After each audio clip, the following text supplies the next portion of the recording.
Caucus and mediation, a tool for effective communication.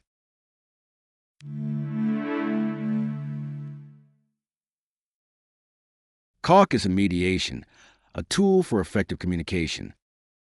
What is a caucus? A mediation caucus is a private meeting between the mediator and one party. It can be a useful tool for moving the mediation process forward.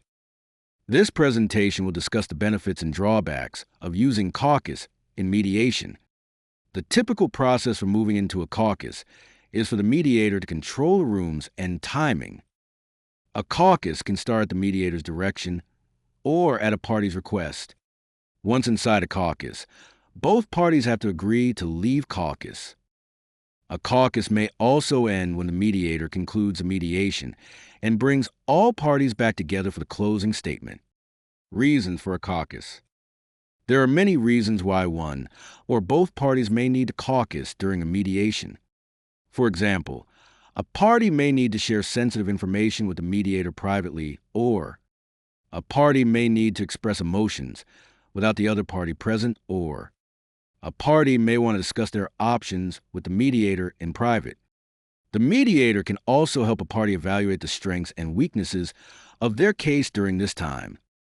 And if negotiations stall, a caucus can help identify new avenues for discussion. Advantages of a caucus. A caucus allows for open and honest communication. It can also help the mediator understand each party's side more fully. Caucus is a good place to overcome obstacles and move negotiations forward. Disadvantages of a caucus. Information shared in caucus might cause a miscalculation, or one party might feel the mediator is favoring one party over another. However, if used wisely, a caucus is a valuable tool in the mediation process that benefits both parties.